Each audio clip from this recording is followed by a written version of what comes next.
Assalamualaikum warahmatullahi wabarakatuh. Kami dari kelompok 2 akan mempresentasikan hasil kerja kami pada mata kuliah Sistem Operasi yang berjudul Pemberian Halaman. Pada kelompok kami beranggotakan 6 orang.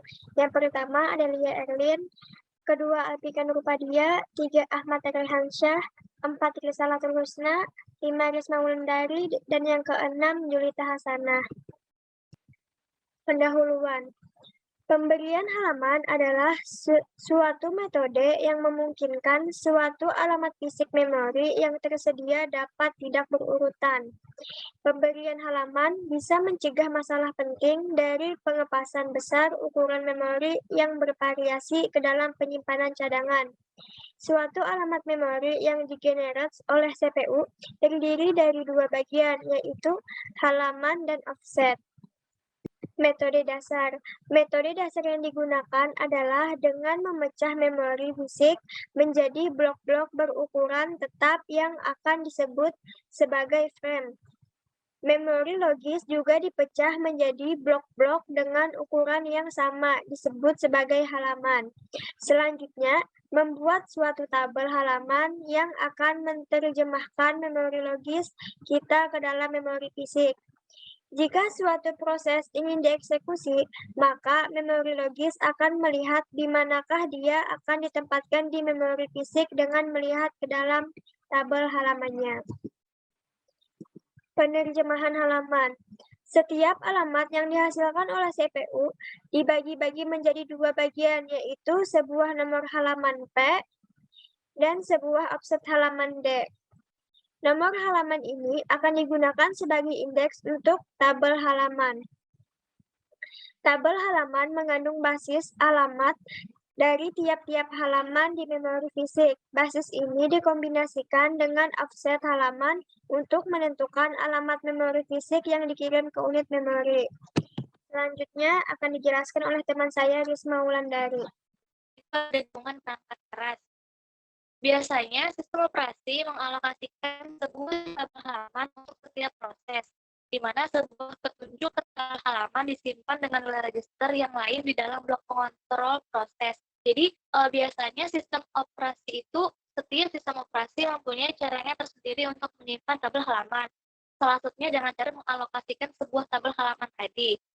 Kemudian translation long site buffer atau disingkat TLBS itu dibuat untuk mengatasi masalah tersebut, di mana TLBS itu adalah suatu associative memory berkecepatan tinggi yang berfungsi hampir sama seperti cache.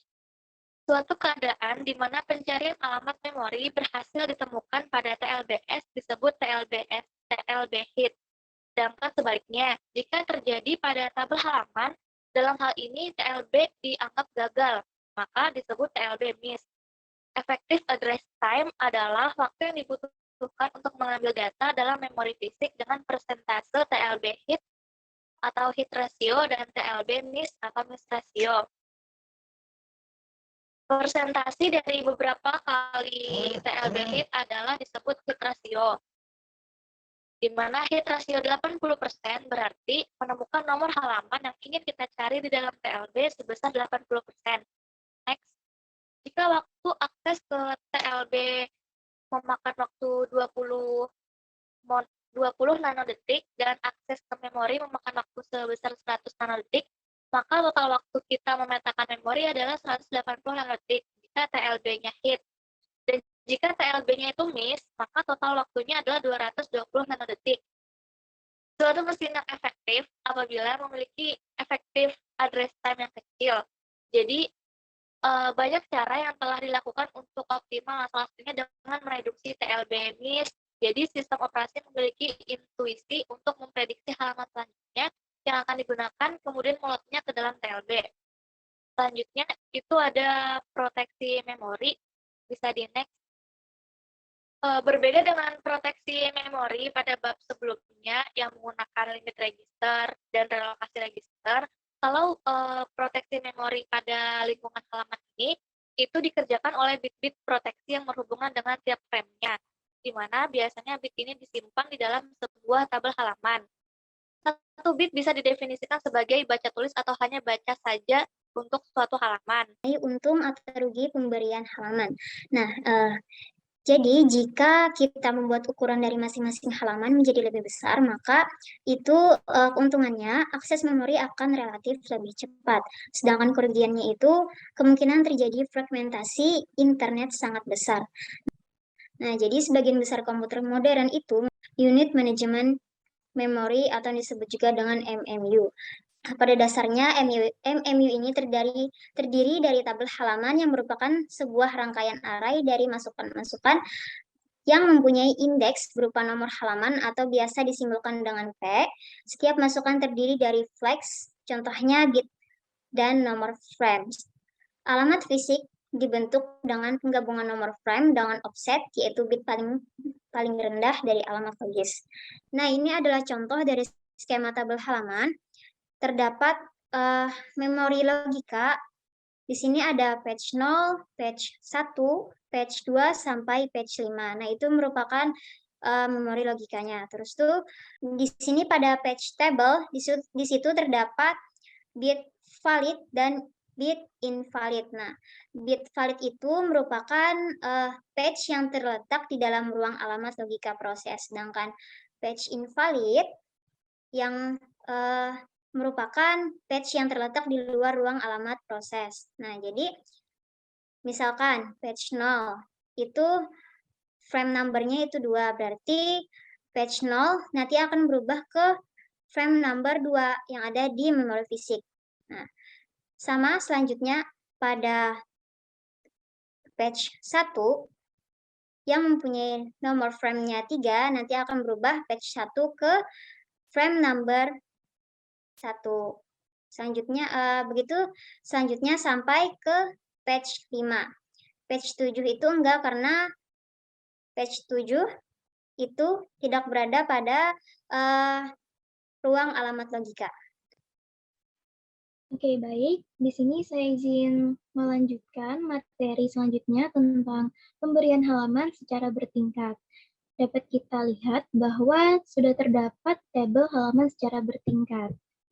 Nah, pemberian halaman secara bertingkat atau hierarchical paging merupakan metode pemberian halaman secara maju atau forward mapped paging. Pemberian halaman dengan cara ini menggunakan tingkat setiap segmen alamat logikal. Setiap segmen menunjukkan indeks dari halaman, kecuali segmen terakhir yang menunjukkan langsung frame pada memori fisik. Oke, baik. Di sini juga terdapat gambar hierarchical paging, di mana kekurangan dari metode ini adalah borosnya memori, karena setiap tabel halaman menunjukkan pada page table lainnya yang berbeda. Dapat dikatakan bahwa metode ini sangat tidak cocok untuk diterapkan pada mapping besar seperti 64 bit, walaupun dapat saja dilakukan. Untuk materi selanjutnya akan dilanjutkan oleh teman kelompok saya, Kak Raihan. Selanjutnya itu ada hash page table. Nah, jadi tabel halaman secara hash itu cukup untuk paging berukuran besar, seperti 64 bit. Karakteristik dari metode ini adalah digunakannya sebuah fungsi untuk memanipulasi alamat logik. Selain sebuah fungsi, tabel halaman secara hash juga menggunakan tabel hash dan juga pointer untuk menangani linked list.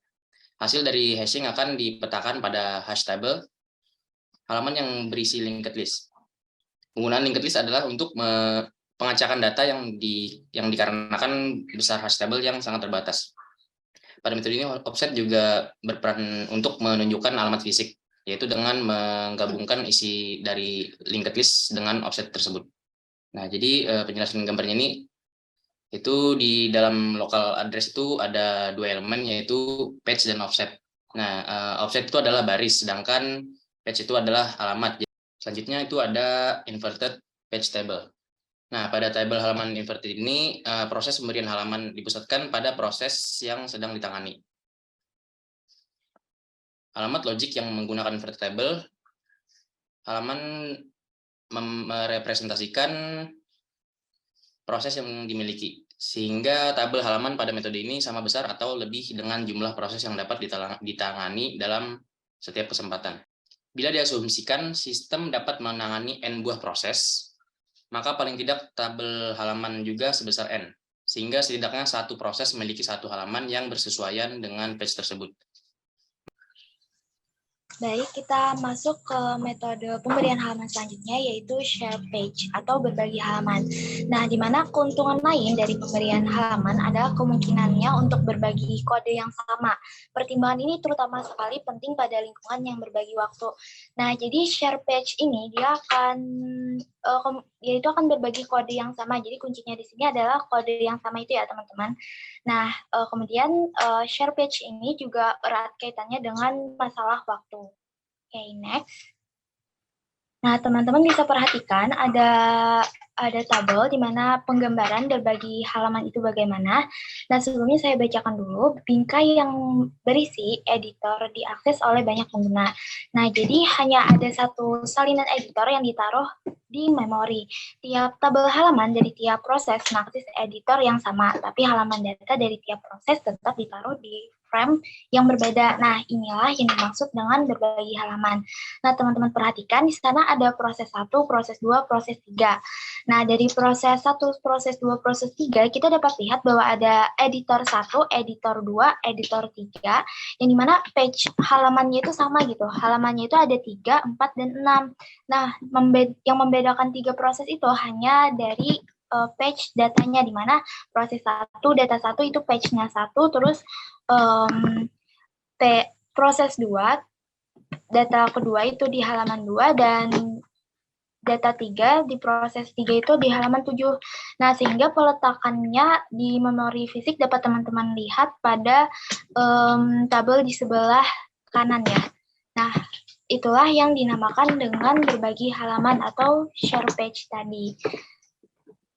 Nah, mungkin itu saja dari kelompok kami, kelompok 2. Salah hilaf mohon maaf. Wabillahi taufiq wal hidayah. Wassalamualaikum warahmatullahi wabarakatuh.